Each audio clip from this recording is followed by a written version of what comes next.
Então seja bem-vindo à edição desta semana do Think Tank. O que é que temos para si na agenda de hoje? Olhe, muita, mas mesmo muita coisa. 3 pontos. Em primeiro lugar, o que é que torna o sistema judicial tão atraente para as democracias autoritárias? É a questão da função dos reguladores na denúncia e desmontagem das ilusões. Controlar os reguladores é condição para controlar o eleitorado. Segundo ponto, as crises políticas na Alemanha e em França e a crise estratégica na Europa. Como é que se manifesta essa crise em Portugal? Com um bloco de convergência estratégica ou com um sistema de dupla hegemonia? Ponto 3, vamos dar um salto aos Estados Unidos para falar das primárias, onde só Trump pode derrotar Trump, diz Joaquim Aguiar. E aí vamos falar das 3 esferas política, a política, a económica e a da sociedade, e o regular funcionamento das instituições democráticas. Ora bem, Joaquim Aguiar, Vossa Excelência quer começar por estas 2 partes? Então, começamos pelas Procuradorias Gerais. Quer dizer, isso parece aqui o convite. Os Procuradores Gerais são responsáveis pela administração da Justiça. Pelas Procuradorias Gerais, ok. Porque uma coisa são o Poder Legislativo que estabelece as regras, mas depois essas regras são tornadas operacionais através de uma instituição que nos Estados Unidos são... Joaquim, eu percebi a questão da Procuradoria. Eu queria era que as pessoas não se baralhassem. Portanto, Procuradoria-Geral da República. Eu percebi, estava só a provocá-lo para explicar melhor, para que daquele lado ninguém se baralhe. Tem nomes diferentes em diferentes sistemas. No caso dos Estados Unidos é o Supremo Tribunal. Nós também temos um Tribunal Constitucional, mas a administração dos meios de justiça compete à Procuradoria. Exatamente. Ora bom, mas o ponto não é só descrever o sistema. O ponto é porque é que a justiça é tão importante para um poder que evolui ou que se inclina para formas autoritárias. Justamente porque a justiça é um travão ao autoritarismo. Sim. Quando se quer ir para uma via autoritária do poder, a primeira preocupação é resolver o problema do travão. Porque se quem é atingido pelos exercícios autoritários do poder puder reclamar e pôr em causa a execução dessas decisões, as decisões têm de ser corrigidas. Mas, pelo contrário, se o sistema judicial estiver silenciado, então o poder político pode avançar sem limitações. Mas está a falar em geral? Está a falar dos Estados Unidos? Não, estou a falar da Hungria, estou a falar da Polónia, mas Portugal também? Portugal, aparentemente, alguém se encaminha para testar a possibilidade de dominar o sistema judicial. Como é que é no caso português? Por aquilo que se sabe das críticas e do que vem nos noticiários, autoridades administrativas do sistema podiam interferir no desenvolvimento dos processos, dando instruções não escritas. Sim. Portanto, não ficava nada no processo. O ponto interessante é o não escrito. Sim. Esse é que é o problema. Porque a partir do momento em que na administração dos meios de justiça se inclui a possibilidade de ordens verbais não escritas, o arbitrário instalou-se. E, de facto, quais são as garantias de defesa perante uma instrução que nem sequer está escrita? Isto faz lembrar os tempos da Inquisição. Porque nos tempos da Inquisição havia um dispositivo curioso, porque na altura a religião ainda tinha importância e todos os sistemas acreditavam que Deus existia. E, portanto, se Deus existia, mas aquele que tinha sido preso pela Inquisição estava inocente, Deus iria ajudá-lo a provar a sua inocência. Entretanto, ele acabava E então, de o receber. dispositivo era simples. Quem era preso pela Inquisição não sabia de que é que o acusavam, mas se Deus o inspirasse para que ele confessasse aquilo de que realmente era acusado, então seria liberto. Com este dispositivo, o que é que a Inquisição tinha?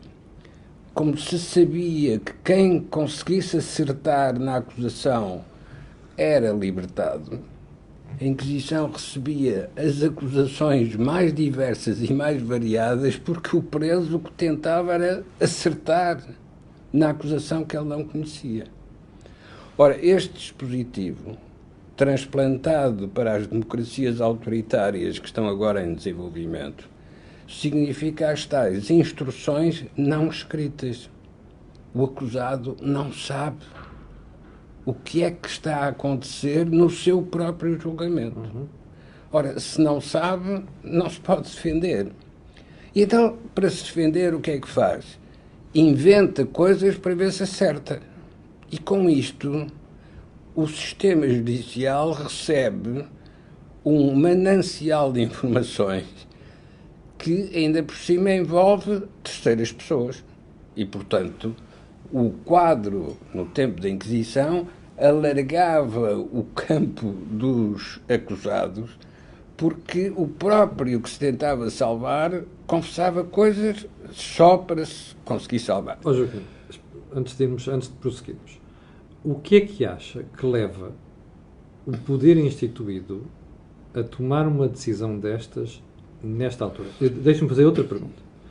A doutora Lucília Gago está sob a lupa de 10 milhões de portugueses, porque a nomeação é recente e ela vem substituir uma senhora que ficou conhecida como tendo uma força muito grande e ser implacável com certos casos. Ora bem, sabendo isto, o que é que a leva a correr este risco? Pronto, isso agora obriga a abrir um outro capítulo, que é a incompetência em política e porque é que os incompetentes se condenam a si próprios e revelam a sua incompetência. Então vamos a isso. Com certeza que essa decisão da atual Procuradoria-Geral da República foi tomada com a melhor das intenções para acelerar os processos, para que a justiça não fosse tão demorada, para que tudo funcionasse muito melhor. Portanto, não admite a hipótese de estar a pagar favores políticos.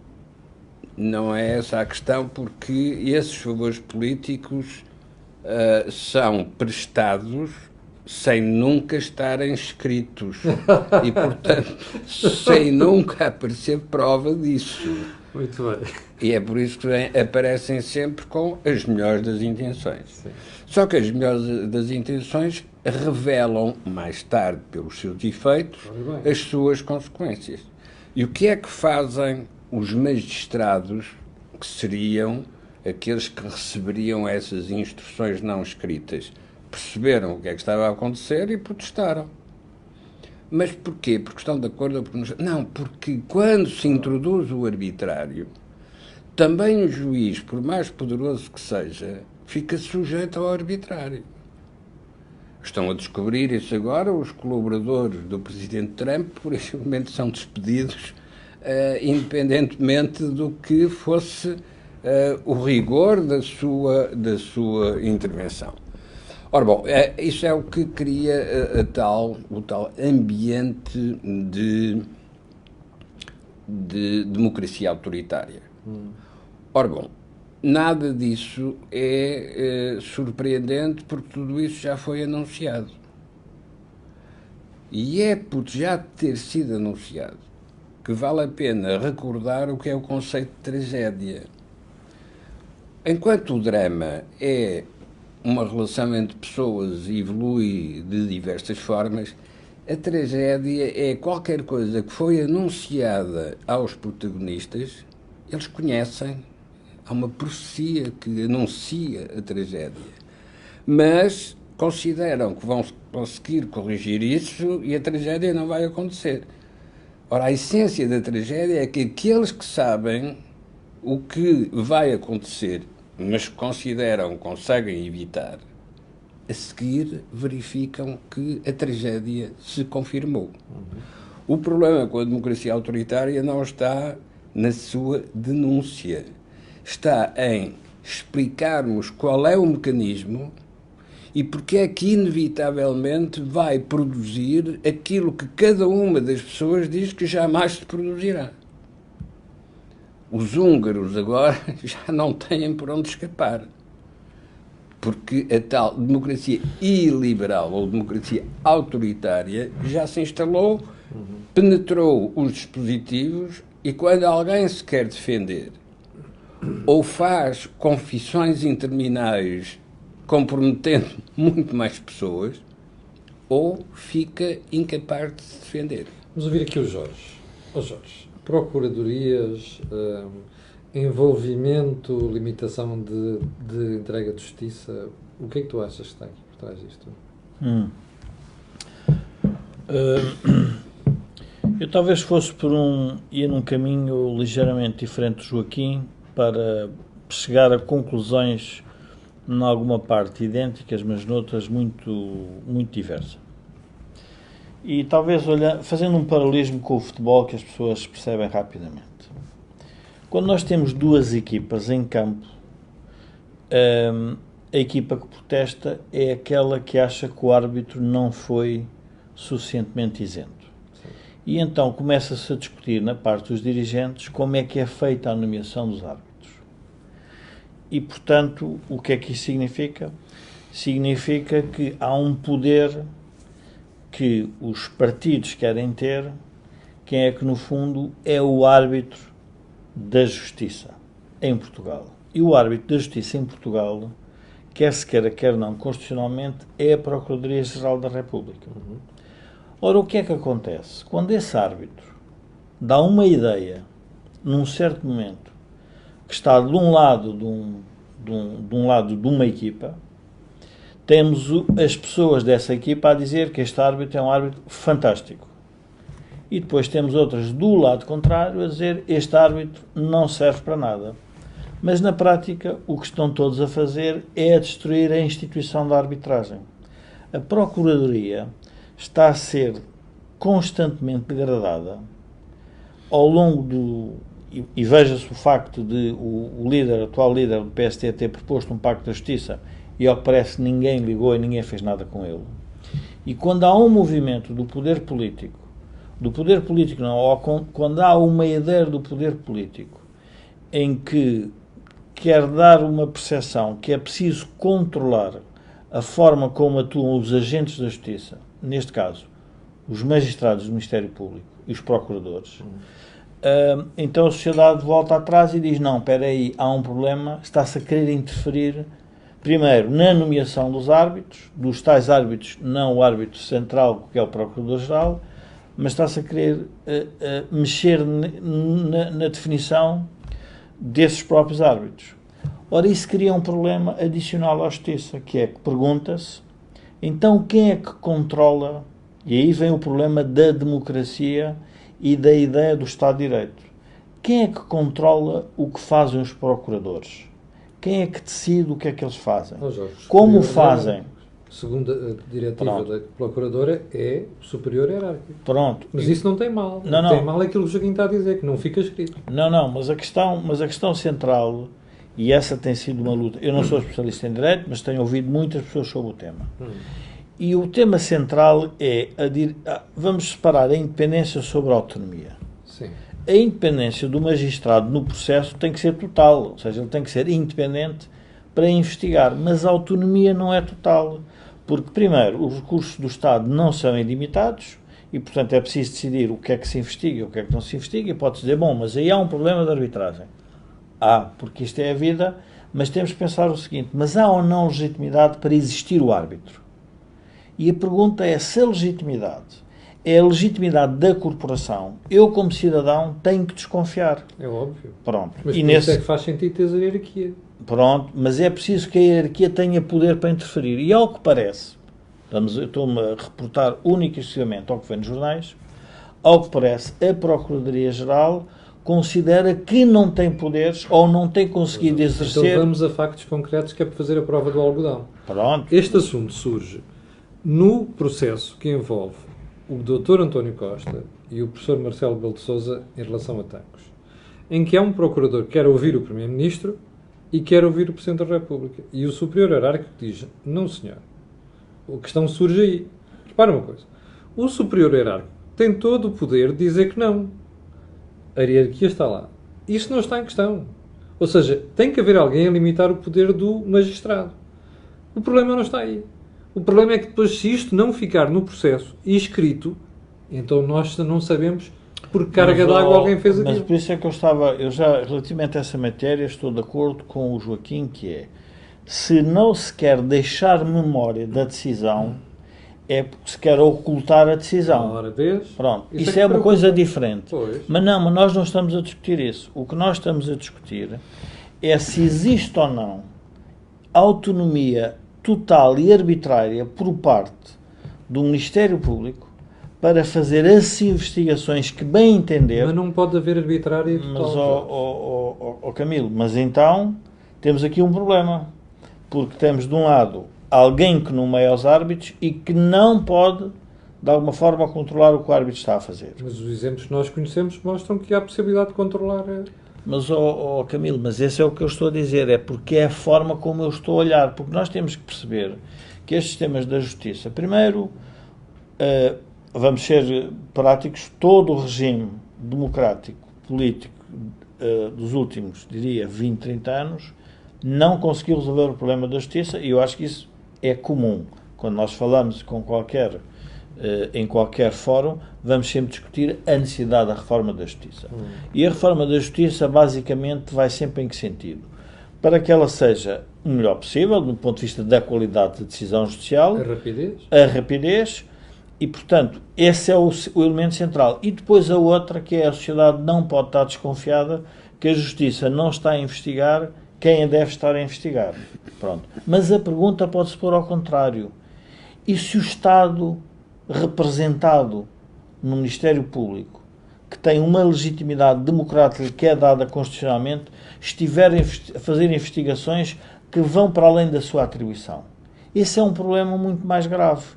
Porque nós aí temos que perceber que, quer dizer, quando não nos toca a nós, é sempre aquela frase do famoso do Reagan, que é, quando há uma crise, se for o meu vizinho a ter, é uma recessão. Se for uma depressão. Se tu estiveres a ser investigado quando não o deves estar, então nessa altura tu vais-te revoltar contra quê? Contra o Estado. E nós, como cidadãos, temos que ter mecanismos de controlar todos os poderes. Por isso é que a separação dos poderes é importante. Claro. Mas a pergunta é, então, porque é que constitucionalmente nós demos o poder para haver um procurador que é eleito pelos representantes do povo, que é a Assembleia da República? É para que a política possa ou não interferir sobre a justiça, não sobre os casos em concreto, Claro. mas sobre a administração da justiça. Mas eu estou de acordo com Pronto. Mas essa luta é uma luta que se está a dar dentro da justiça. Ou seja, o que eu quero dizer é que nós estamos a falar Para dizer que é uma luta de corporações. É uma luta de corporações em que é difícil para um cidadão que está fora pensar quem é que vai ter razão, porque de umas vezes eu digo, bom, se calhar estou a fazer a investigação certa, outras vezes pergunto, bom, estou a fazer a investigação errada. Vamos a casos concretos. As fugas constantes e permanentes ao segredo de justiça. Quantos magistrados é que foram condenados por essas fugas? Zero. Então a pergunta é, o que é que se passa? Bom, pode dizer, bom, são os advogados.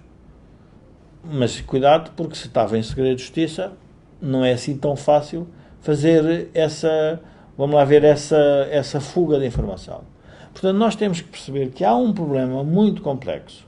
Agora, quando dizem que o Presidente da República fez a intervenção sobre este tema, eu acho que ele percebeu politicamente, considerando que nós estamos a falar em casos muito complexos, que são o caso do ex-primeiro-ministro e são o caso de ex-banqueiros, que ele percebeu que não é se calhar o momento para fazer-se uma avaliação destes poderes. Jorge, então não abria a boca, porque não abriu a boca antes, mas abriu a boca depois.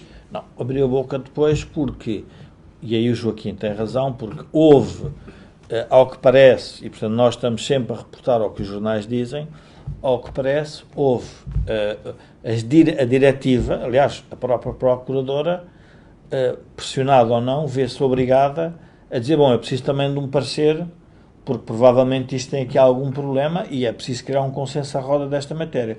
Porque nós, quando estamos a falar neste tema, estamos a falar num tema muito sério, claro, que é um consenso em que o poder político não pode administrar a justiça e o caso em concreto. Em abstrato administrar a justiça, mas não pode arbitrar casos em concreto, ou não pode imiscuir nesses casos. Mas temos que fazer a pergunta, e se o Poder Judicial tiver a fazer investigações que não deve e fora das regras processuais normais da condução de uma investigação? Isso é um outro aspecto. Nós vimos, aliás, nos Estados Unidos isso foi evidente. Até onde é que o Poder Judicial teve que ir? Bom, teve que ir, ou seja, quando nós estamos a falar, e por isso a questão do Presidente e do Primeiro-Ministro, e portanto eu provavelmente não sou das pessoas que tenho mais simpatia do ponto de vista político pelo o atual Primeiro-Ministro, não são umas pessoas exatamente iguais ao Camilo Lourenço, ao Jorge Marrão ou ao Joaquim Aguiar. São pessoas que têm uma legitimidade constitucional e, portanto, esse respeito que o Poder Judicial tem que ter por eles resulta disso. Que, aliás, que aconteceu nos Estados Unidos. Para julgar o impeachment teve que ser um processo político. Não foi um processo judicial. Em Portugal é o Supremo Tribunal. Pronto, em Portugal é o Supremo Tribunal. E, portanto, eu diria que é uma matéria tão complexa que eu acho que tem que ser avaliada. Agora, o que nós não podemos cair é, no que o Joaquim há pouco referia, é na Inquisição nem no julgamento popular. Isso foram séculos para nós chegarmos a esta configuração institucional que nos protege a nós. A Inquisição só acontece se tu tiveres intervenção nos processos e não ficar sindicado. Não, mas o que eu quero dizer é que os dois depois aparece alguém dizer assim, não quer ele proibiu. Não. E o tipo que proibiu diz assim, eu não tenho nada a ver com o assunto. Camila, então não percebeste. Quando eu me refiro à questão de julgamento popular, é óbvio que a forma como está a ser feita a condução destes processos, já houve um julgamento popular relativamente a um conjunto de casos. Nós não podemos, como cidadãos do Estado de Direito, de uma democracia liberal, aceitar isso em circunstância alguma, porque é um grande avanço civilizacional dizer o seguinte, as pessoas são julgadas em tribunal, não são julgadas na praça pública com informação que nós não sabemos se é total, se é enviesada, se contém toda a verdade, se contém meia verdade. Não é assim que se formam. E a democracia e o Estado de Direito têm um problema. É complexa, é lenta e dá trabalho. Porque era muito mais fácil fazer os julgamentos populares. Juntávamos todos ali no terreiro do Paço e punhamos um advogado, e punhamos o advogado de defesa e um advogado de acusação, e depois o povo dizia o que era. Exatamente o caso do futebol é evidente. Quando acaba um jogo de futebol, há um julgamento popular sobre o árbitro, direto. Como é que ele acaba em geral? Acaba sempre com a equipa que perde a dizer que o árbitro estava errado. Jorge, mas depois tu tens árbitros muito bons que passam ao lado dessas coisas, estás a ver a diferença? Claro, mas... pois é, por alguma razão é... Pronto, e a pergunta é, e como é que são feitos a seleção desses árbitros? Como é que participaram-se na seleção? Como é que eles são eleitos? Essa é outra discussão que tem que ser feita. Porque então eu posso estar a escolher árbitros errados. Portanto, eu não sou tão, vamos lá ver, primeiro não sou radical sobre essa matéria, não sou de direito, portanto tenho que ter aqui alguma humildade. Agora, não posso pactuar com a ideia que existe a bondade ou a malevolência, no fundo, por parte da Procuradoria, e não existe a bondade ou a malevolência por parte dos magistrados do Ministério Público. Porque é que as pessoas depois são sensíveis a isto? Está aqui o Rogério Gonçalves a dizer assim, não é julgamento popular. Então o que é? É sufragar universalmente. Não está a falar de bruxas e demónios, mas sim de corrupção que vive de prazos de prescrição de crimes. Mas eu posso responder a essa pessoa o seguinte. Mas as leis que foram feitas por, vamos lá ver, por legitimidade política que quis dar a garantia aos cidadãos de que essas leis teriam que ser aplicadas. É óbvio que estamos todos de acordo que o uso e o abuso dos regimes processuais para prescrever não é favorável à sociedade. Mas então a classe política, como um todo, tem que chegar a acordo para mudar a lei. É que não se pode... Este é que é o problema central. Nós estamos todos de acordo, provavelmente, queríamos uma justiça mais célere. Isso significaria mudar algumas regras. Mas algumas regras poderiam levar... Vamos a coisas concretas.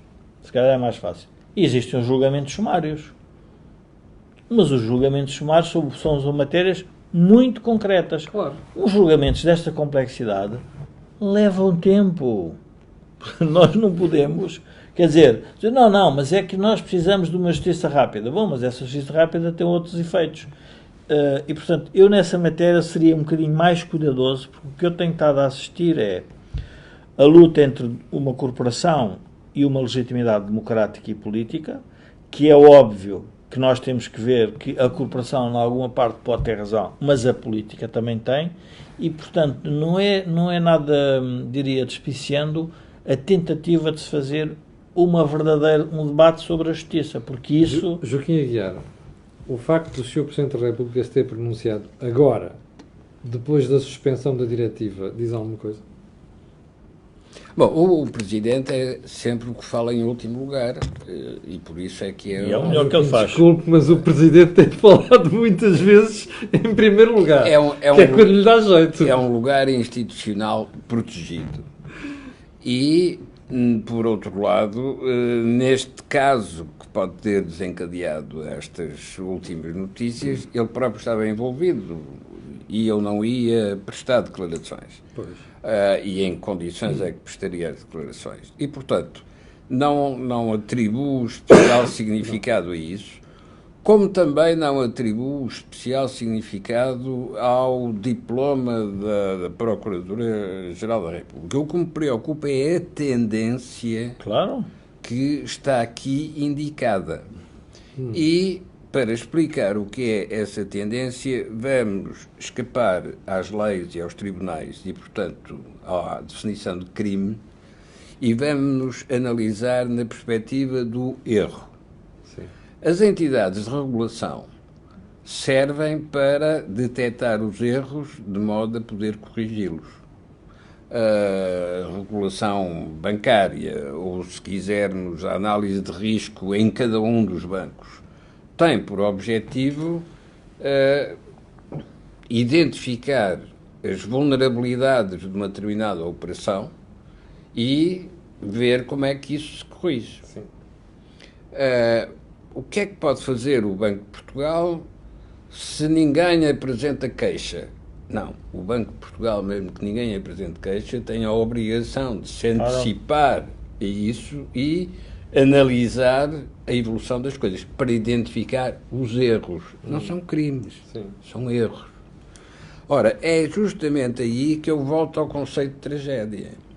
A tragédia existe porque está anunciada. Claro. Isto é, pode-se dizer, vai aparecer uma crise, e o que encontramos são os protagonistas a dizer, de maneira nenhuma, eu tenho perfeita capacidade para controlar isso.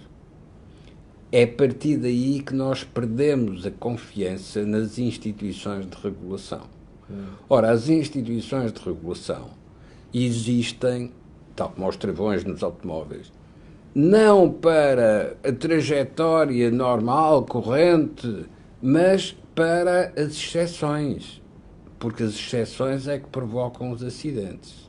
As tragédias, mesmo quando previamente anunciadas, e tendo os protagonistas dado a garantia que iam corrigir, as tragédias são a confirmação disso que estava anunciado, apesar dessas garantias. Joaquim, deixe-me só ajudá-lo aqui no raciocínio e que eu estou plenamente de acordo com o Joaquim. Porque é que há hoje na democracia a tentativa de uma certa interferência do poder político sobre o poder judicial? Jorge, deixa-me só... Não esqueças o que quis dizer.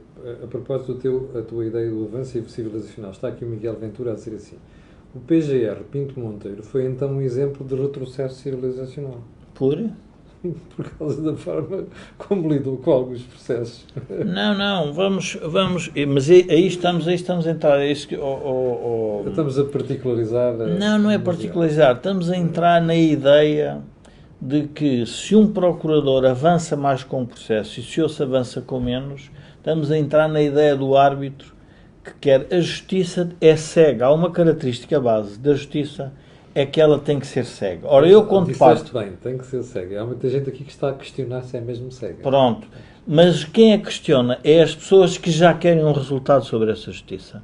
Eu nunca farei isso. Eu recordo-me, por exemplo, o que fez a esquerda quando o Primeiro-Ministro Passos Coelho, quando Passos Coelho foi Primeiro-Ministro com os recibos, não sei do que, da formação, que não se provou nada. Sim. E recordo-me. E nessa altura o que é que foi dito sobre o Procurador? Não aconteceu nada. Fez o que se tinha a fazer e não aconteceu nada de especial. Portanto, nós temos de ter aqui algum cuidado, porque eu percebo a ideia da justiça popular, mas eu só queria, enfim, aqui corroborar a ideia do Joaquim. Hoje as democracias querem se tornar, o poder político quer interferir mais, por uma razão simples, porque o poder judicial, pela força que tem e independência que tem, e que deve sempre ter, do ponto de vista dos processos em si, torna as decisões, por vezes, muito mais escrutinadas e muito mais lentas. E isso é que não se coaduna com os registros de 4 anos que os políticos querem ter, que é ganhar eleições e fazer tudo em 4 anos. E, portanto, querem ultrapassar aquilo que leva ao seu tempo. A pergunta é, a busca de provas sobre certas matérias, com todo o respeito, tem que levar tempo. Não é uma coisa fácil, ou seja... Deixa-me fazer um resumo de uma frase célebre. Há política o que é da política, há justiça o que é da justiça. Ora bom, esta frase célebre é trágica. Porque é óbvio que política e justiça têm de cruzar. Agora, têm de cruzar com um objetivo, que é informar a sociedade dos erros que foram cometidos e como é que eles se corrigem. E porquê é que eles...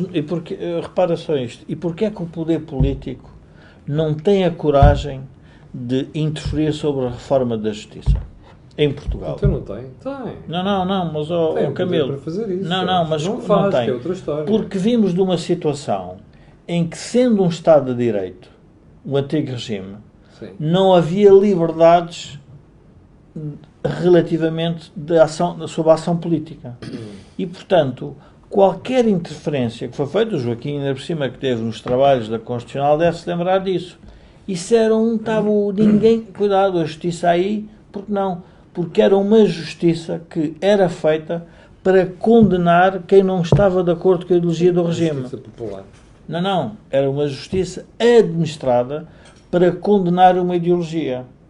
E por isso é que eu às vezes vejo, tenho algumas reservas, que de repente apareçam, quando há processos muito complexos, em que aparecem procuradorias de outros países, e de repente nós percebemos que afinal aquilo não é assim tão fácil.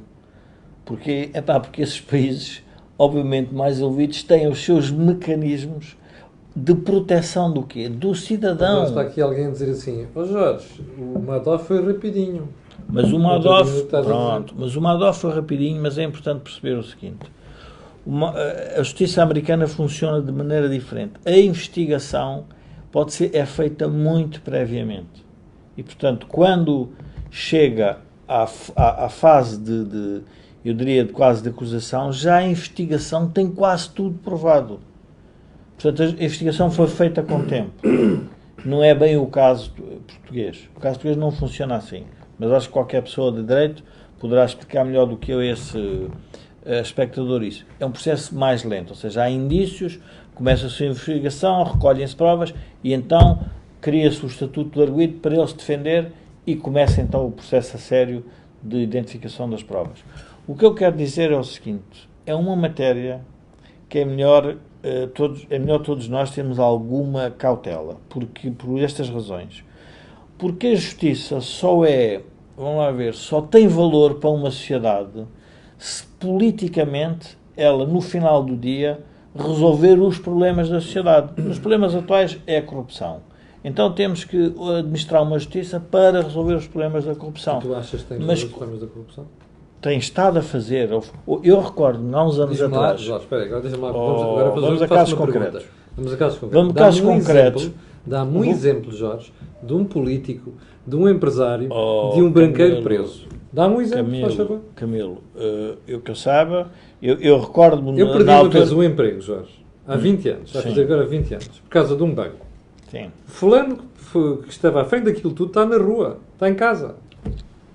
Não sei qual é o banco, não sei qual é o banco. Eu digo que chama-se BPN. Pá. Mas esse foi condenado e foi preso. Onde é que está preso? Não, está bem. Não está em casa? Não, está bem. Prisão domiciliária e, portanto, teve Jorge, alguma garantia. Camilo, é um discurso relativamente perigoso porque eu recordo-me há uns anos atrás que eram os presidentes de futebol não eram presos. Houve um que foi preso. Não, os banqueiros não eram presos. Depois de deixar de ser presidente do clube. Não, está bem. E tu vais ver que noutros clubes vai acontecer a mesma coisa. Quando eles deixarem de ser presidentes, vão ser presos. O discurso fácil é que eu tenho todas as provas neste momento para acusar, segundo os jornais, uma data de pessoas. Não é assim que funciona a justiça. No Estado de Direito. A justiça funciona num tribunal com a defesa e a acusação e cada um confrontarem as suas posições e as suas provas. Esse é o verdadeiro... Deixa-me só dizer ao Paulo Gil da Polónia que o Isaltino Moraes está preso não por aquilo que era o processo principal. Está preso, foi preso o Isaltino também por causa de questões fiscais. Mas eu preferia mais na lógica do Joaquim, que é a questão política é porque é que as democracias estão cada vez mais a ficar preocupadas com as questões do tema social. Eu acho que isto é um assunto interessante porque esse é que demonstra que há um problema, que há uma tragédia, e estou de acordo com o Joaquim, há uma tragédia que é a política não resolveu o problema da justiça. Mas não é a justiça que tem que resolver o problema da política. Muito bem. Então, nesse caso... segundo ponto, que já vi que o Jorge está muito institucionalista nesta questão. Eu não sou institucionalista, eu estou do lado da Constituição. Eu também. Eu estou do lado da Constituição. Vamos para a questão das crises, nomeadamente neste explotado esta semana na Alemanha, com a demissão da senhora Annegret Kramp-Karrenbauer. AKK. O que é que acha que está por trás disto? As crises europeias estão a tornar-se, não só cada uma delas mais grave, como estão a começar a interrelacionar-se. O que é que tem a ver a crise alemã com a crise francesa? Podiam ser sistemas políticos completamente separados e, portanto, eram problemas próprios de cada um dos sistemas políticos. Na Alemanha, o problema foi provocado por causa de uma questão local em que há uma aliança com a extrema-direita para poder formar um governo regional. No caso francês, por um lado, a tentativa de fazer uma reforma da política social das reformas, mas no quadro da ameaça que é a extrema-direita poder ganhar as próximas eleições presidenciais. Bom, cada um dos sistemas políticos tem os seus modos próprios para resolver. Só que, ao acontecerem no mesmo período, interrelacionam-se com uma outra questão que é, sai a Grã-Bretanha da União Europeia, como é que se reconfigura a União Europeia? E como ainda ninguém pode saber qual vai ser a consequência da crise britânica, também não se sabe o que fazer do lado europeu para organizar esse ajustamento. Mas como o lado europeu está sempre centrado em dois alicerces, que são a França e a Alemanha, estas crises, cada uma delas independente, formam uma atmosfera crítica que envolve toda a Europa. Esta semana nós ouvimos a senhora Ursula von der Leyen dizer assim: bem, vocês não se esqueçam de uma coisa, o tratado com o Canadá levou 7 anos a negociar.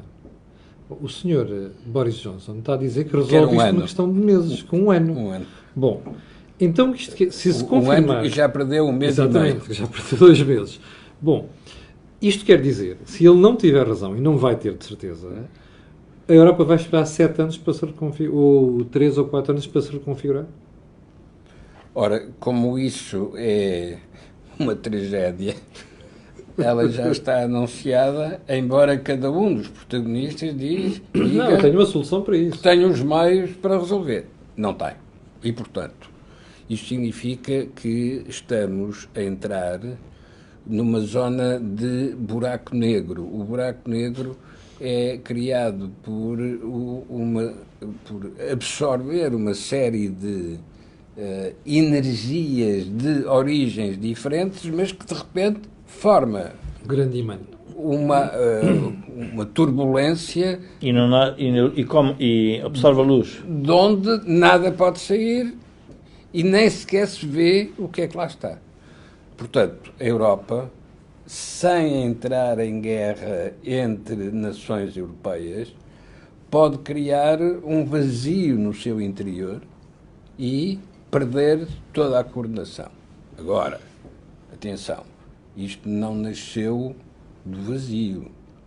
Isto nasceu depois de intervenções dos russos e dos americanos que deliberadamente querem destruir esta União Europeia. Sim.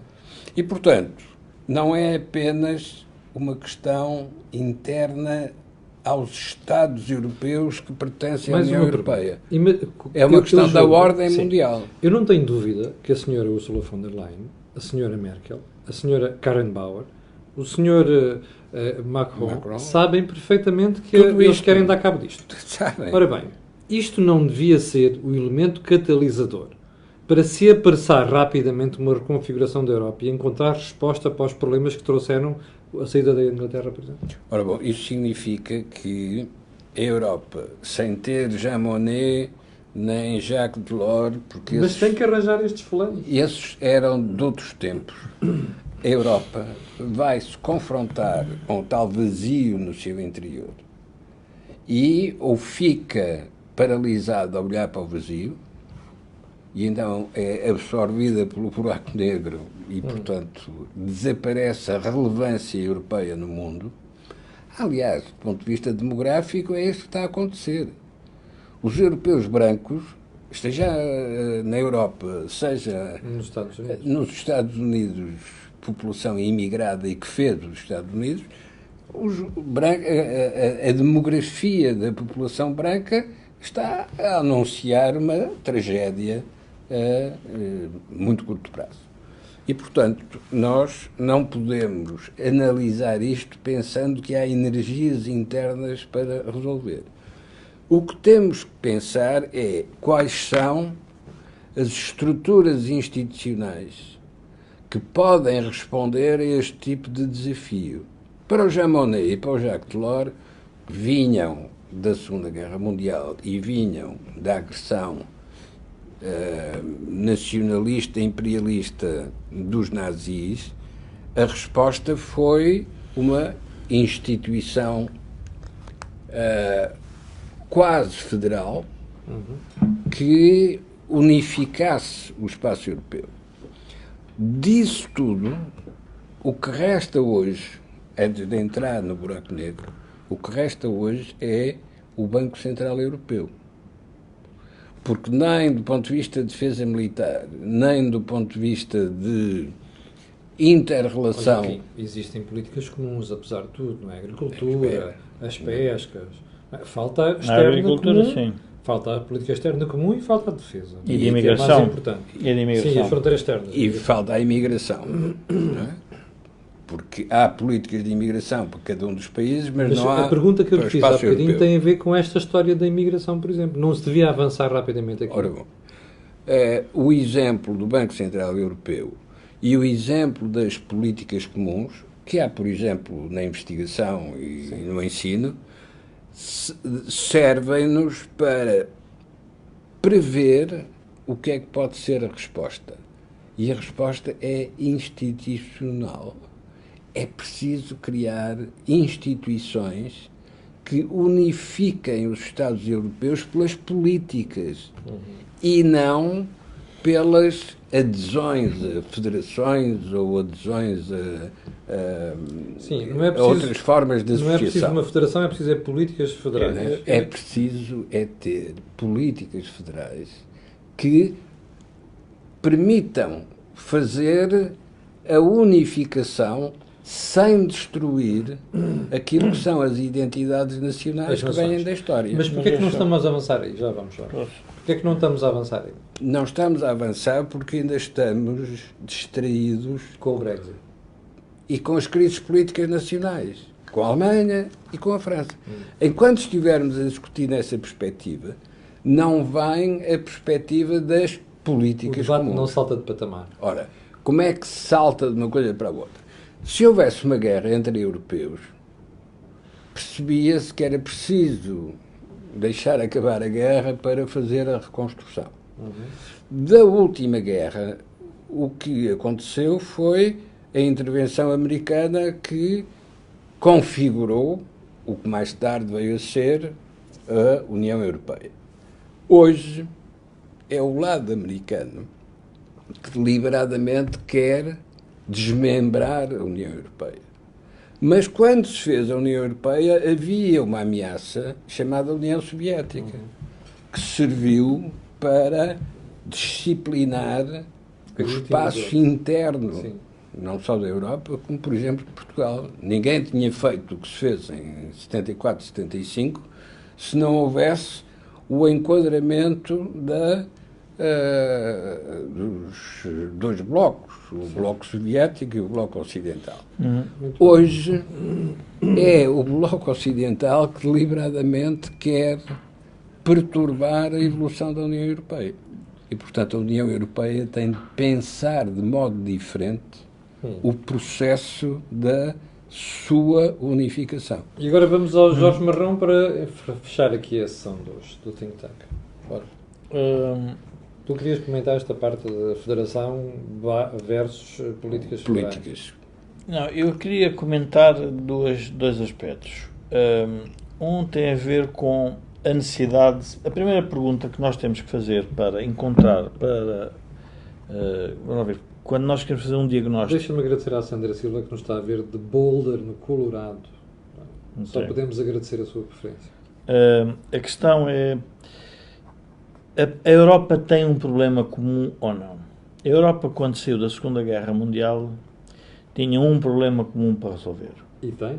Tinha um problema comum a resolver, que tinha a ver com a questão do carvão e do aço, e teve um problema a resolver que foi com a vinda das tropas americanas e depois da América perceber, quando se dá a Segunda Guerra Mundial, que afinal era preciso ficar na Europa para nos proteger contra a chamada cortina de ferro. E, portanto, a Europa tinha elementos que a agregava. O Joaquim estava a falar e eu estava-me a lembrar o que é hoje um debate no Conselho Europeu. Quando eu começo a ver todos os primeiros-ministros, cada um com o seu problema maior que o do outro. Mas todos eles muito diferentes, mas com alguma coisa em comum. E qual é essa coisa em comum? É, no fundo, a política europeia não está a responder a um conjunto de problemas que se estão a manifestar país a país de maneira diferente. Ou seja, eu diria que a crise de 2008, que chegou rapidamente aos países fragilizados com dívida, que foi o caso de Portugal, Espanha, Grécia, Irlanda, não tinha chegado ao norte da Europa. O norte da Europa agora percebe, com a reconfiguração mundial e o poder da China e o papel que a América quer ter no mundo, que afinal tem que se sentar a discutir outra vez o projeto europeu. E então o que é que os políticos fazem? Aquilo que parece que é mais fácil. Não, o que nós precisamos é de federações. A gente pensa assim, mas espera lá uma coisa. Mas nós temos os países, alguns, a desintegrarem-se em regiões. Portanto, temos o caso, claro, espanhol, e temos países fraturados, relativos, por exemplo, em problemas geracionais, estava a referir o Joaquim. E a Alemanha também sabe que tem um problema demográfico muito sério, sabe que tem um problema económico muito sério, com, diria, o fechamento da América e o papel que a China está a ter. Portanto, e depois isto ainda, se juntares a isto, a ideia que hoje a sociedade tem, que é a ideia da sociedade, dizia-me um professor de uma faculdade, dizia, qual é um dos problemas que as comunidades hoje estão a ter? Nós hoje vivemos numa sociedade instantânea. A Sara está-nos a ver do Colorado. Não é Colorado? Ah, Sandra Silva. A Sandra Silva está-nos a ver Boulder, Colorado. Sandra Silva. Nós estamos aqui a discutir um problema e temos a ideia que, bom, esse problema tem que ser resolvido amanhã. E quando nós olhamos para o que foi a Europa para chegar aqui, a Segunda Guerra Mundial não foi há muito tempo. Levou anos até o projeto europeu se consolidar como ele é hoje. E nós hoje, esta geração, está a iniciar um novo projeto europeu. E o mais estranho de tudo, dizia-me ele, é que hoje ainda com a esperança de vida que nós temos, que é maior, poderíamos ter mais paciência para esperar para as reformas. Não queremos. Portanto, hoje temos uma dissintonia, se quiseres, entre uma sociedade que quer ser instantânea, estamos a ouvir no Colorado, e um Estado que, pela sua maneira de funcionar, ele próprio tem mecanismos que tornam as soluções lentas, demoradas, mastigadas, e que, portanto, os cidadãos não querem isso. Querem resolver os seus problemas rapidamente. E depois o que é que isso gera? E a pergunta é, de onde é que vêm os populismos? Eu costumo dizer, os populismos vêm questões ideológicas? Não. Vêm 2 ou 3 ideias sempre básicas. Segurança, imigração e pobreza. Estas 3 coisas juntas dão para criar populismos de direita e esquerda. Mas hoje há um outro efeito, que é o efeito de está tudo errado e o que nós precisamos é de rapidez. Há uma rapidez que é gerada onde? Em Estados autoritários. Porque ninguém pode questionar. Ora, a democracia nasce por uma coisa diferente. A solução é resultante de um debate. Mas o debate é lento. Quando eu fui passar férias à Dinamarca e, portanto, estava a perceber como o sistema político dinamarquês, eles têm coligações de 11 partidos. Demora 1 ano e meio, 2 anos a discutirem uma legislação. E depois, quando aplicam, ninguém discute. Está tudo de acordo, então vamos por aí.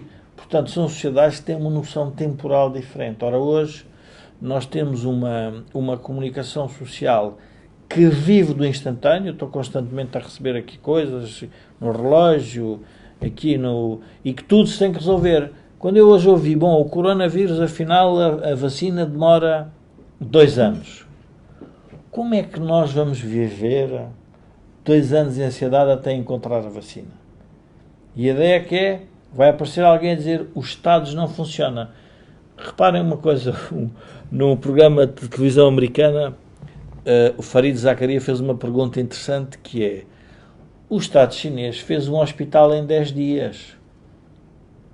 É possível fazer um hospital 10 dias em Portugal? Vocês estão a ver a legislação que era necessária fazer. Ora, para construir um normal, nós demoramos, não sei, entre licenciamentos, aprovações, 8, 10 anos. Eles construíram. Qual é a grande diferença? Bom, e então, esta é a parte mais, eu diria, mais perniciosa desta crise. É que a junção do capitalismo com o poder autoritário, numa sociedade que se torna ansiosa, é muito mais favorável ao nascimento do populismo e da democracia liberal. Porque, na prática, o que nós estamos a dizer é, não, calma, há aqui uma solução. O capitalismo resolve, porque é um sistema que primeia a inovação, o mérito, e, no fundo, a sociedade cresce mais rapidamente, mas, politicamente, nós temos de ter um poder mais autoritário. Porquê? Porque a democracia tem este problema. Portanto, a crise das próprias democracias tem a ver com este fenómeno que é novo para nós.